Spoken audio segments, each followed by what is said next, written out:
Big hugs and creepy. kisses, you sweet man. Yeah, we kept trying to find him, like, because careful, Jen. Hey, buddy, I'm being nice to you, buddy.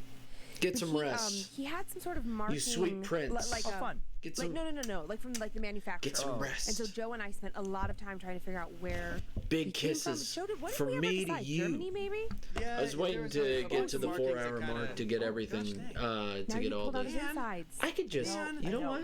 Oh boy. I know he's very This is the fragile. same and fucking. He won't stay up. I can just do He this. doesn't like This to is sit up. so These easy. little This is candles so are not, easy. able This is, to. God dang. guys. This is the Okay, easiest that's where he one. sits. Make fun of him while you hold him. Like, Cool, so now oh he's my staring at me. god. Yep. Okay. Well, he has to Like, remain there this because is I can't the move him. easiest. But yeah, but when you were talking about composition, I was like, oh, that I never knew that that's what that was And called. So, oh god, his eyes are like, Copy.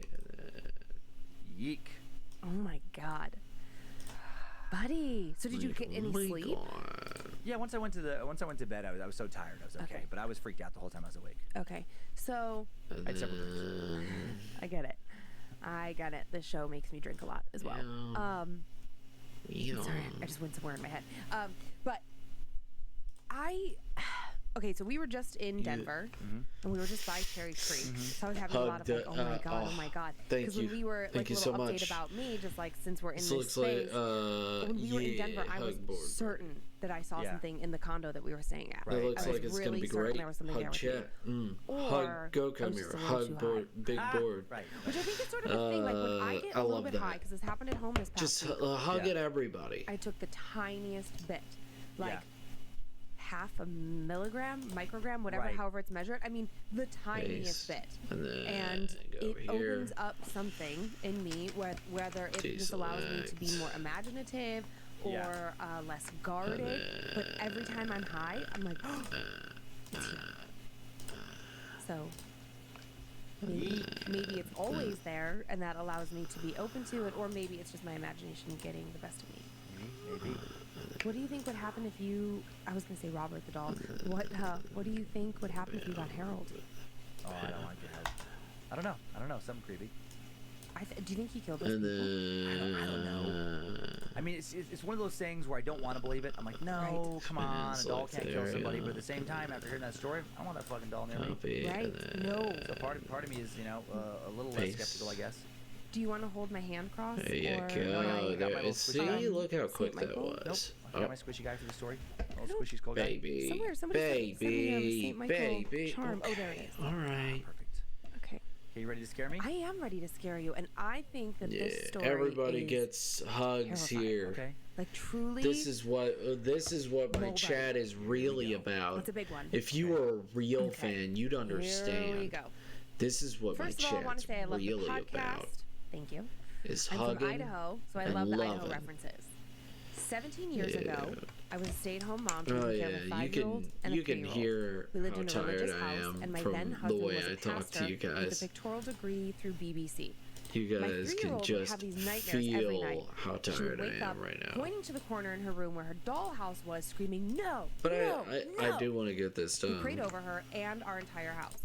We realized that the dollhouse I had been really given to us by atheists. truly want to get And this at the done time, so my that I belief, can, along with my so that husband, you guys was can that have atheists, fun. although being Exactly. nice, Fakers they would bring in never evil and understand darkness. Oh, what man, chat's So, really Listen, they about. were super religious. Okay? So we also got rid of the dollhouse during the cleansing of the house. Great, more dolls. Oh yeah. Dollhouse. Eep. Paste. Despite the cleansing of the house, the next morning at the breakfast table, my 5-year-old daughter told us there was a man in the house last night. What? No alarms had gone off. We didn't hear anyone. My husband explained that she must If just have a only wild they imagination knew and what that chat clearly she was dreaming. Really about. Relentless, she You know, continued, loving "Mommy, your neighbor as there was a man. thyself. He was here." And so we listened to her Giving story. hugs to people She told us that the man randomly, was tall, and he glowed and you a don't bright even glow. actually He did know not them speak with his mouth, 'cause they're and just yet she another could still human hear being. him. You know, She told us that he would only wake her and that the rest of the household would be safe. loving your She then fellow explained neighbor that he hugged her and then What? walked into the as hallway. a human. She said, "Mommy, he was so tall, he had to bend down to go through my doorway. You know. Mommy, he hit his head The on things hall that people light and forget made it all the shake." time. You know, Oh, I said, and then I asked, and then what did he do? Thinking Baby I was boy, just feeding into stop a wild, it. imaginative story from Sure. a 5-year-old. We hadn't heard anything in the house, and the way she described it, We should have heard it too. You He went you into need Beth's to room, sleep. my You're daughter almost said. done. Oh, I'm what not did sure he how do? I close you are. asked. My daughter I'm explained not that he bent close down and at kissed all. Beth. Because I gotta That the finish. dark, tall man I had gotta finish breathed on all her these with air that colors, she and could then I see gotta and add told her the ears. she would no longer be plagued by nightmares. Wow, I said, what a relief. I thought she was done, but my daughter continued. Mom, I gotta add the then ears. he went downstairs into yours and Daddy's room. He But touched I'm your belly very and said close I to, would have and a I've brother, gotta add but the that you would eyes. get sick. He said that you would live. He kissed you. Then he told me that Daddy is evil, and no matter what The evil shading comes into this house, to the God picture. will protect us. And then, Mommy, he vanished into a ball into the ceiling. Later that day, Very specific story. oh yeah, it gets better. I gotta add the shading Later to the that picture. day, I was putting clothes away in the bedrooms, and I looked up at the hallway light. Oh, it no. hung from a hook on 3 chains. Those All right, old-fashioned doctor. lights. 2 of the 3 chains were off the hook, Let's like save. a tall man had hit it and shook it loose. All right, doctor. A year later, I became All right, pregnant. Haven. At 30 weeks, I gave birth to a baby boy, who then passed away. The cause of early labor was a tumor in my uterus. The All right, prophecy my guys. daughter shared with us a year earlier was coming to life. I fought the Who cancer we and sending this survived, to? however, at a great cost. My then husband became angry Let's all see, of the who time. is on? It was as if he blamed me for the death of our son. The house began to take on a different feeling, like it had a life of its Real own. Kazoo Cupboards Gaming. would open, objects would move. It always felt as if someone was You know watching what? me. I felt I was being watched in the shower, You know and who that we're made sending me this to. especially uneasy. There was always the sound of children at night playing in our movie room. The sound of balls being thrown against the wall. All right, and footsteps guys. going up and down I'm gonna the stairs. take your advice. At times, I could Real hear the projector being turned on. No amount of prayer seemed to be able to stop Kazoo. it. Then one day, my ex-husband hit me. I'm gonna take your His eyes advice. had gone dark, and I could tell it wasn't him. We had never believed that a demon could take over the Is that mind it? of a believer in Christ. Did it do it But right? I know this man before me was Or not is my it- husband. We prayed and we prayed, but it did no good. My husband continued to beat me every day. Jesus. I felt forced to stay silent about everything that happened in our home. We never aired our dirty laundry, and a pastor who beat his wife. It seemed like the worst scenario. Who would believe me? One night, that it? I woke up choking on my own spit. As I looked up, No. there was a black entity on top of me. I could not move. Right. Immobilized, I tried to spit out what I I was think choking I'm- on, trying to scream as I Hold felt up. cold hands on my neck. It was as if I was being choked and paralyzed simultaneously by this thing on top of me. And then I felt my chest being pounded, and then poof! The black thing disappeared off my chest. In that instant, I felt the pain go away, as if someone had been giving me CPR. All A right. ball of light was floating above me. That Sunday, we had a prophetess from Washington visit our church. There As a we family, we went to go. get I think prophesized. it's. She You flat normally out use that one. refused. Yeah. No, She no. looked at me I got and it. said, I got "Evil it now. awaits you at home." What? All right, I knew guys. that my ex, in his All right, grief you over our incredible son who people. had died, All right, had you become dark awesome and people. evil and Let's was look now at a what threat we've to our done. family. Let's Through look at what we've prayer, done. I endured the nightly Let's hauntings see what in it our house. is. Then one day, I was at the grocery store when a random So we stranger got that handed fucking me a tail check. done. She said, "I do not It's know you, not but God perfect. does. He says, leave the evil. So I am It'll be giving fine. you a way out." She gave It'll me a be check fine. for $5,000. And then we got this. I never cashed it. In fact, I still have it as a reminder that evil comes in so many forms, And- including pastors. On the way home, I could feel the dread of my house, Yeah. my See? ex, and how the evil had consumed So my we've life. done a lot. My children were being haunted nightly. We've done a with lot of the nightmares. colors. It was time that We got I speak all. up. We got all As we these came around colors the corner done. to our street, my youngest started to cry, "Mommy, We got the dark! eyes Mommy, done. dark!" We're on this. My oldest told me that there was a This killer is waiting ready. at home to hurt us. This is Pulling ready. into our driveway, the This garage one door would is not go what up. needs to be The worked on, darkness that I but could only describe as both an of empty abyss these- consumed our house. This is Walking ready, through the and front this door, is not the lights ready. would not turn on. I could The just three do of it us without saw the shade two and come back to giant, it. So red, you guys have an glowing amazing eyes one. and heard Love you heavy guys. growling and breathing. As the eyes darted toward us, I started to Peace. recite a prayer. I yelled, "This is the house of God."